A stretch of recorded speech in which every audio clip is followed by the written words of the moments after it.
Hello there, Qckslvrslash, and today we have the Tier 10 British battleship, the Conqueror. And this ship is so beautiful in my opinion. The camo looks great on her. And, well, I don't have her yet. Thankfully, some of my subscribers do. In this case, Platinum Sniper. And they're in a clan, well, in a division, all from a clan that is after my heart with that name, HMCS, Her Majesty's Canadian ship, which the Conqueror clearly never was. We never had battleships. We had second-hand destroyers until really the Cold War. And then we had some of the best destroyers in the world for a while that we held on to forever. But this isn't about the Canadian Navy, this is about a big bad Brit, and there was a lot of hate for the Conqueror earlier. I think part of it is the whole British line, firing HE, can work out really well. But it's not the first ship that can do that. I'm thinking squarely of the Montana. You might be surprised how much damage you can put on the board playing an entire game in the Monty with HE, especially if you're timing your shots onto ships that have already run damage control party. And in some training sessions with the clan, just to mix things up and be like, hey, here's something you're not expecting, we all hopped in Monties and basically just swarmed. And it went surprisingly well. And it looks like Platinum Sniper has a clanmate in another Tier 10 battleship, the enemy Yamato, and looking again, okay, it's just the one. I thought perhaps they might be up against an entire division. And first volley, 5,000 damage, and a fire. No real surprise there, and you're always thankful when that happens, because that's the only shot he's going to get there. And next one's going to be at this North Carolina Canadian shock and awe, and, well, they're looking good. Will RNG bless Platinum? It does not. One shattered shell, that's all she gets. But that fire burning, Platinum's already up to 13,000 damage, and well, that alone isn't the entire reason people hate these ships. The effectiveness of the HE is definitely a big part of it, and you know, I remember making my video, and I think the Iron Duke, and a couple people commented like, holy crap, you're using armored piercing, because they're still a battleship. When you get someone side on, it's time to go to AP. I think just the tendency to have HE loaded a lot doesn't force you to search out those citadels quite as much, and in a sense it's nice. In a situation like this, a decently angled North Carolina, it's still a really good hit, and Platinum Sniper's already up to 40,000 damage with these two fires, and the damage. Can see that enemy Yami trying to sail away, and Platinum's just not gonna let it happen.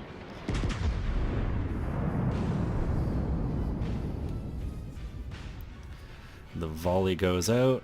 It's looking half decent. No fire, but 5,400 damage, and I think I saw 13 anti-aircraft mounts. And that's another big advantage to firing HE, is you really can just wipe out a ship's ability to defend itself from the air. Decent hit coming back from that enemy ship. Platinum deciding, yep, I'm using repair party. I want all my turrets with only 2 barrels per turret. Giving up quarter your ammo, or armament, and you really need all those turrets for the fire density. First kill, up to just shy of 60,000 damage. He's the only one in the cap, so sadly, this cap is not getting taken. And while that hurts the team, this enemy team is in a really crappy position because they never really pushed out. They're all gathered up just north of B there, in almost the like standard ranked battle position when you only have these two caps, you know, the whole team sits here and here. But where it's really gonna hurt them, you've got Platinum coming here, Buddy in a cab, and a Monty back there. They're in a horseshoe. They're gonna have to keep their bows forward to, you know, these ships giving their side off to the flank, or vice versa. And anytime you can get the flank of enemy ships, you're thankful. Now here is definitely a place where maybe you want to have AP. Side on Atago, they just eat the citadels. And for a half second there, I thought, well, maybe saying that, gonna get an HE citadel, but no such luck. And I think it's time Platinum Sniper puts that repair party to work. Got almost a quarter of his ship that he can recover right now. And that amount is just growing. Look how much HP can be recovered. And that is another one of the Conqueror's strengths, and the British battleship strengths in general, is they can look like they're really out of it, and just like that, suddenly a quarter of the health is back on the table, and what you thought might be an easy finishing kill is the exact opposite.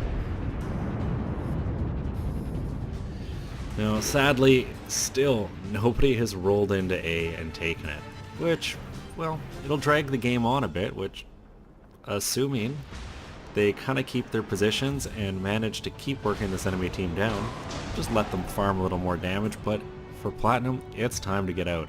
If he hangs in this much longer, he is going to be making an early visit to Davy Jones, so repairs the fire, turns out it's time to run. Gets a parting fire on the Lion. Bit lucky there on the Moskva. Those guns can hit hard. Only took 2,000 damage. And you can see he's just turning and burning. And big advantage to these high tier battleships, they're all pretty quick. You know, after kind of tier 7 is the last time you really have slow battleships in this game. By 9 and 10, they're all doing a decent amount of speed. Only one shell connecting on that Atago, but it is enough to light a fire, and the damage continues to increase, up to 109,000 now, which hopefully doesn't turn out to be all that he gets. Just 10,000 HP, 10 seconds though, and he'll be back at half health. The volley looking decent on that Atago, and of course it splits the deck, giving her a good washing. But that's about it. Torpedo doing the job, finishing one more ship off. And, well, I suspect this Kurfürst may be in a bit of trouble too. Those torpedoes looking to be heading straight at her. There's one, two, and another ship to the bottom. And Platinum's team really has an advantage. Finally, a friendly ally, one of the kids, got in there, took A, so they're even on caps.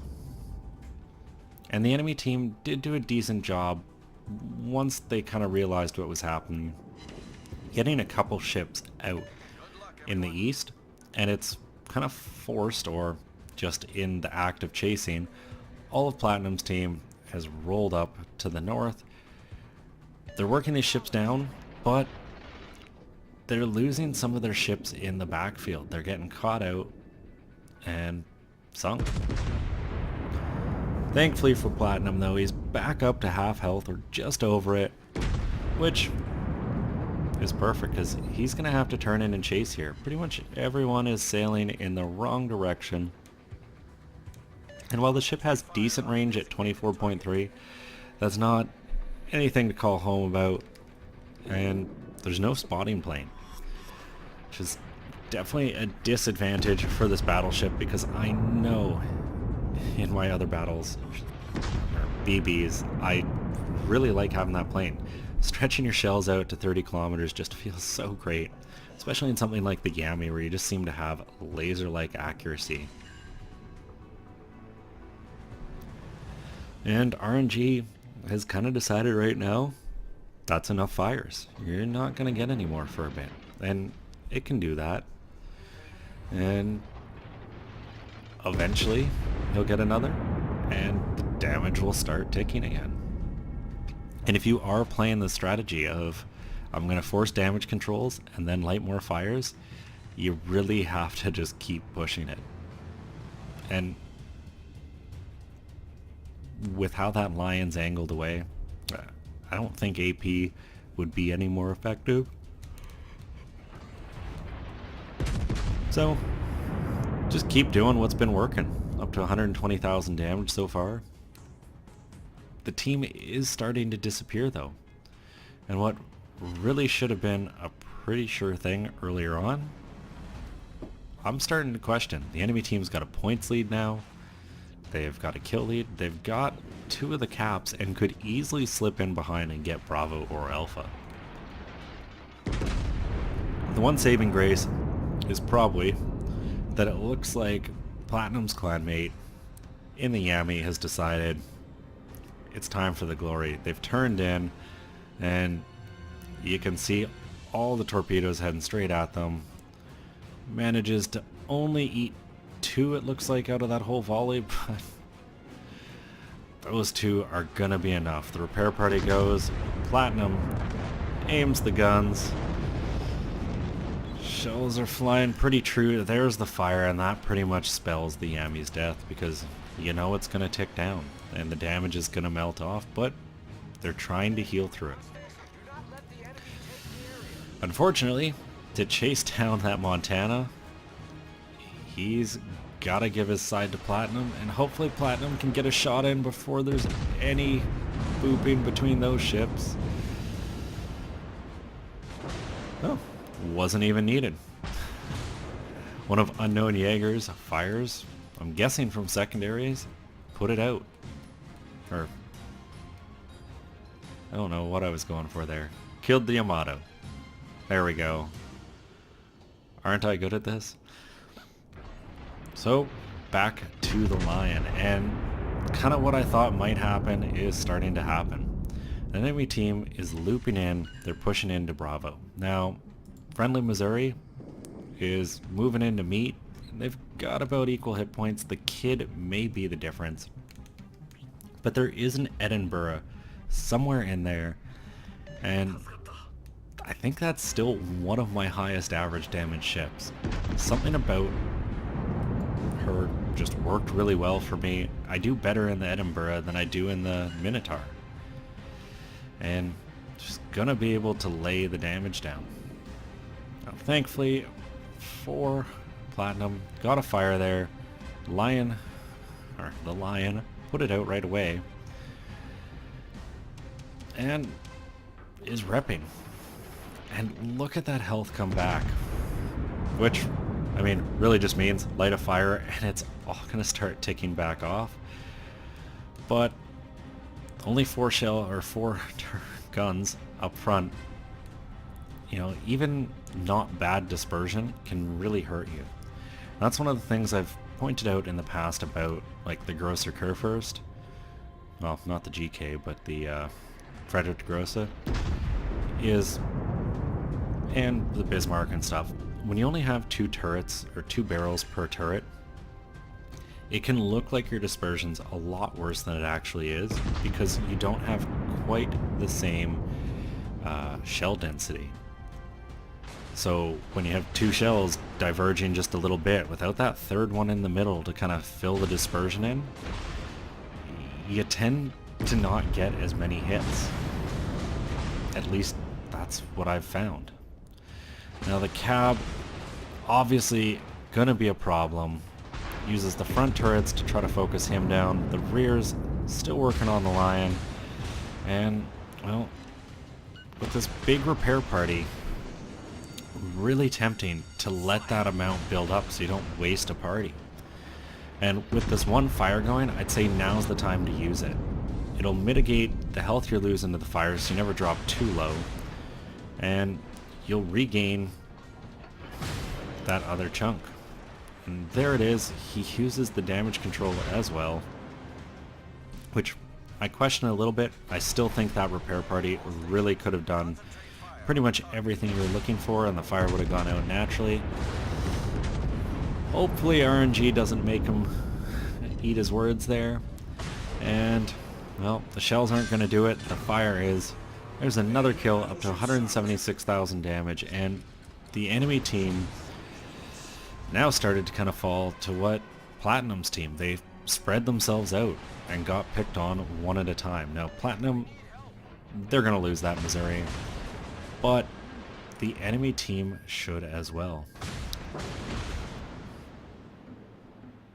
Not before this Atago that's basically sitting still learns why you shouldn't basically sit still.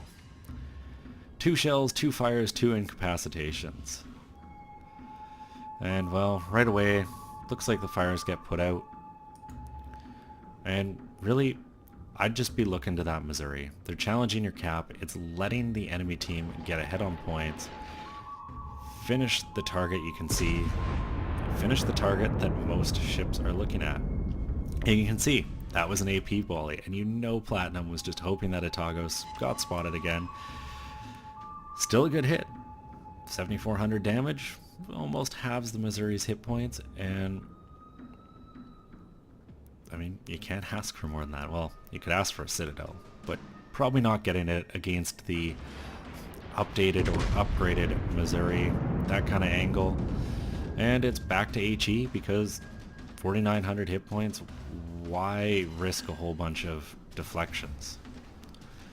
Sadly, not quite as much damage as you would like. Probably means one of Platinum's allies is gonna manage to secure this kill.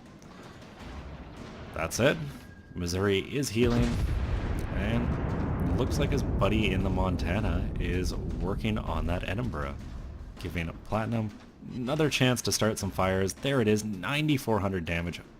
Much better volley there. Picks up the high caliber, lights a fire, and can see the Missouri, just the tail end of that repair party, fixing some of the damage. Instantly hits damage control, and with 956 points, even a horrible dispersion, this should be it for the Mighty Mo. There she goes. Couldn't stand up to this battleship, even though she took down some aliens in a pretty awesome movie. Just saying. For some reason, the movie Battleship has come up at work an incredible amount right now, which is weird for a bunch of people who build trusses. The cab still testing its luck, and honestly, the cab at 12-13 kilometers can just be this impossible thing to hit, it seems. Some good rudder shift and modulation of your speed, it's really all you need. Now what I kind of question is, why is the cab not using HE? Like, I get that the AP is doing some decent damage here, but I'd be going for the fire. And luck just ran out. They're just ahead on points. 2 enemy cruisers left on the map. Really, the enemy team is still in this. Might not entirely seem it, but that Atago is a deadly ship. Good captain, easily be able to finish this Izumo off, and then just go dark. It would put them, I think, in the lead with the whole point shift, basically a 100-point swing. But for one reason or another, the Atago seems to be like, okay, I've got a fire on the Izumo, time to shoot someone else. And that's a strategy I question. You can see the shells there coming in at the Monty, and the Izumo just put the fire out. And this really just kind of goes to show, when a ship is getting on low health, don't stop focusing on it. Keep your guns shooting at it, unless like 100% it's about to die, because the Izumo is not an idiot. It's gotten into cover, it's gone dark, and it's not going to throw itself away. That said, the Montana just ate some Edinburgh Peds, and you can see, puts the enemy team on top. So all these enemies have to do now, for 21 seconds, is not die and go dark. Unfortunately, the Atago was sitting still again. Just like it was in Charlie, and just like that, flips the score, and Platinum Sniper's team goes home with the win. And I can guarantee you that enemy team is raging. And that always has to be one of the most frustrating feelings when you've got a game seconds from a win, watching someone do something that basically throws it away. And sitting still in any ship is a bad idea. In a cruiser or a destroyer, it pretty much gets you killed. Anyways, Platinum got 520,000 credits, 14,000 experience. Dreadnought, First Blood, High Caliber, 204,000 credits, and just over 70 hits. Top of the team with those 4 kills, 2,307 experience. Just edging out a couple other ships for that top spot. And it goes to show, kills aren't everything. You can see that ship in second only has the 1, yet is right there. As far as damage out goes, it's kind of a spread across the board. You can see some big totals on a couple ships, and then some others, not so much, but picked up the kill on a deadly destroyer. So that's definitely a shot you take, and the HE and fires definitely helps with that. End of the day, walked home with 273,000, 14,000 experience, but I can guarantee you there's a lot going on with flags there. So that's a very high number to be just normal and win of the day. Anyways, I hope everyone enjoyed it. If you did, please consider giving a thumbs up or subscribing to the channel. As always, I'm Qckslvrslash, and I'll have another one for you all later.